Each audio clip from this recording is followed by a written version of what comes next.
Do you want to know why you're not losing weight? It's because you're not being consistent. But actually, here's a little secret for you. You are being consistent. You're probably just being consistent about the wrong things. Right. We're glad you're here to join us because today we're going to share with you our best strategy for staying consistent with the good things so that you can lose the weight once and for all by firing your diet. So welcome back, and we are going to talk all about how to be consistent in the healthy things today. Because like Casey just said, you are being consistent.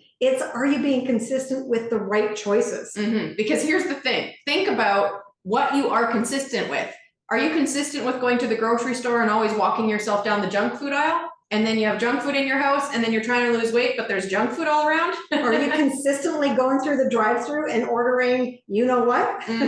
Or are you consistently like not eating all day because you're trying to lose the weight in an unhealthy way, and then you're binging or you're overeating like crazy at a mealtime because you're so hungry?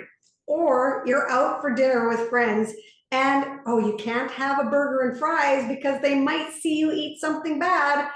So you have a salad. But on the way home, what do? Overeat on something when you get home. Yeah, exactly. So as human beings, we are consistent, right? We are creatures of habit. And so when we start a weight loss journey, the key thing that we have to start thinking about is, how can I make small changes to my lifestyle that I can and will be consistent with?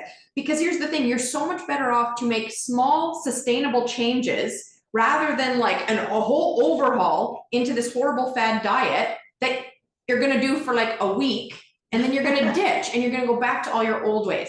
Yeah, we have to stop with all the overwhelming feelings of starting another fad diet every single Monday. We become that perpetual Monday morning dieter, and we dread it before we've even started. It is not sustainable. So today we want to share something with you that is going to help you learn to be consistent with the healthy choices, because let's face it, we all want to love our life.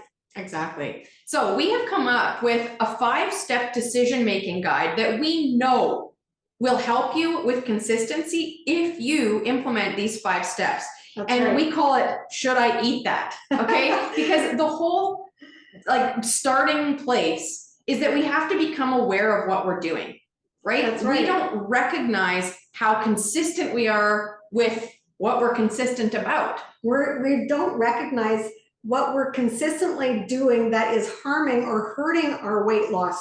And so we have to turn it around, become aware, and open up our eyes and actually see what we're doing. We have to be aware. So this 5-step decision-making guide that we're going to give you and talk about right now might sound silly. Should I eat that? But it is so helpful. And I'm just going to tell you from my own personal experience, I'm in weight loss mode again right now after having another baby. And I am using this 5-step decision-making guide, and it works, okay? And I'm using it to maintain my weight, and it works. Exactly. So the very first step, we're going to go through the 5 steps, and then we'll tell you where you can go grab a free copy of this download so that you can have it in front of you, because you need to start asking yourself these 5 questions every time you find yourself asking yourself, should I eat that? So here's the thing, you're going for something to eat. Now, maybe you're going to the junk food cupboard, maybe you're opening up the fridge, what's there? Maybe you're going out for dinner. It doesn't really matter where you are, but you're going for food. So the first thing you ask yourself is, why am I here eating this? And there's a couple different answers, right? Maybe you're there eating it because you're fueling your body, because your body's hungry and you need something to eat. And you need energy. Your body needs energy, so you do need to eat. Maybe you're there to eat whatever it is because you're feeding your emotions because you don't know how to process all of the crazy feelings that you've got going on. Or maybe you're just mindlessly going to eat. You know, like you've finished dinner, you're not hungry, but you're wandering around and all of a sudden you're at the junk food cupboard, or you're opening the fridge for something else to snack on, and you're just mindlessly eating. You might even be eating out of boredom. That's right. Yeah.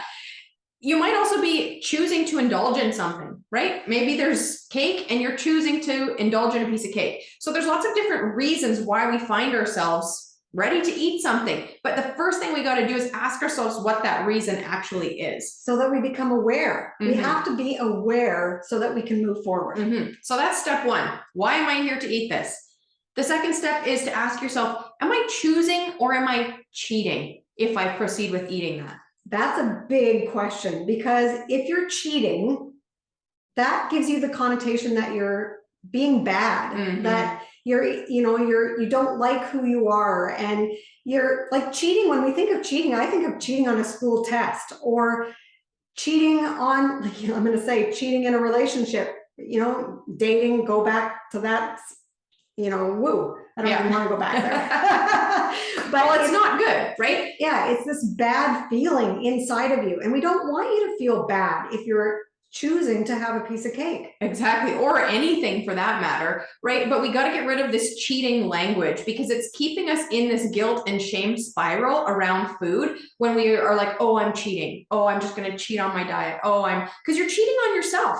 And we don't like to cheat on anything else in this life, right? So why are we willing to do it to ourselves? So that's the second question. The third question is, does this decision align with my goals? And this is a really important question to ask yourself, because if you are in weight loss mode, if you have a goal for weight loss, then your decisions need to align with your goals. So if you're eating a piece of cake and you're choosing to have that piece of cake, that might be okay for today, but it's not okay every day, because that doesn't align with your goals. That's right. And this point is really all about striking that fine balance between what Ruth just said. Sometimes we do say yes, even when our goal is weight loss, because we need this to be a sustainable lifestyle. That's right. Not a restrictive deprivation style diet where, when we say, no, I can't ever eat cake, then all we can think about is eating cake. That's right. So we have to learn how to find that balance of, sometimes, yes, but we've lost sight often of what moderation means, because moderation, if we're talking about cake, moderation doesn't mean every day or a couple times a day, right? Moderation means sometimes, but we have to redefine our definition of moderation and sometimes. That's right. And so think about that. Does what you're going to eat right now align with your goals? If it doesn't, you might want to back up and choose not to eat. Yeah, that's right. So the next point is portion control.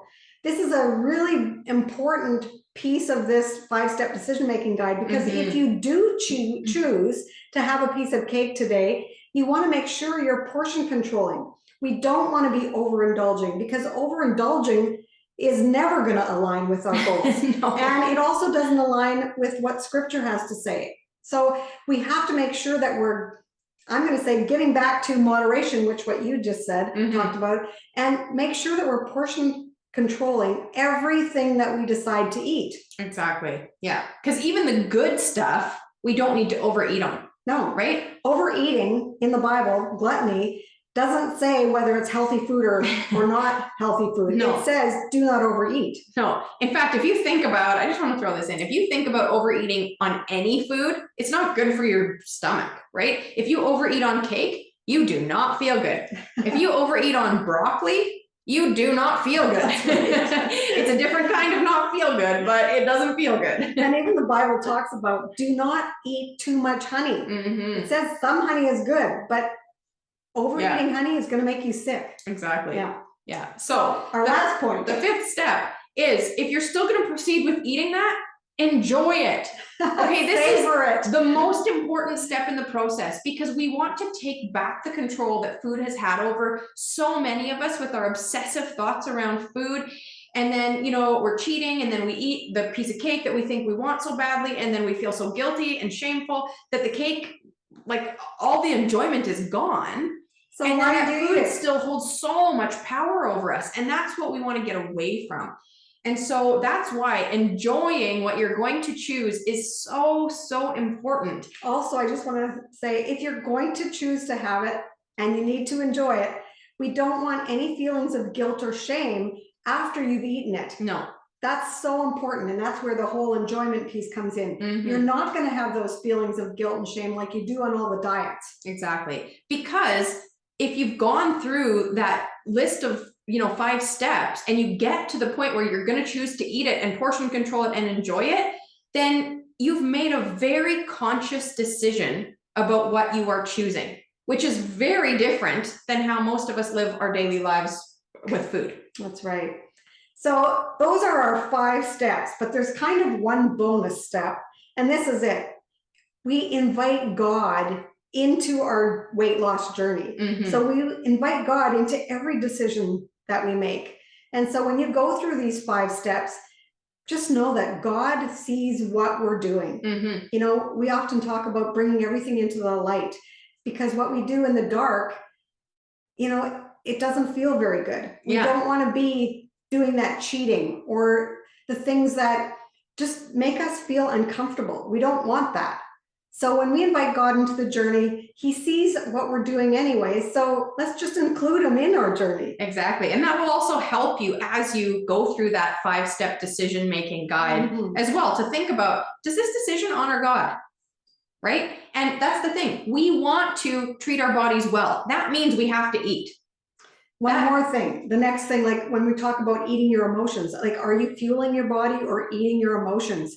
We need to turn to God rather to him for our comfort or our peace, or for if we're lonely, go to God, because food doesn't give us the satisfaction that we're looking for or the fulfillment that we're looking for anyway. No. Only Jesus can do that. Exactly. So we know, like we said at the beginning, that if you're struggling to lose weight, this 5-step decision-making guide is going to turn it all around for you, and you're going to want to have a free copy of it so that you can refer back to it, right? You need to get these questions in your head, okay? So you can go grab a free copy of this download at shouldideatthat.com. It's very simple, shouldideatthat.com. We'll make sure to link it below. And you know what? Go grab your free copy and start using it. And you can tell us in the comments below if you found this helpful, because it's so simple, but it's so profound.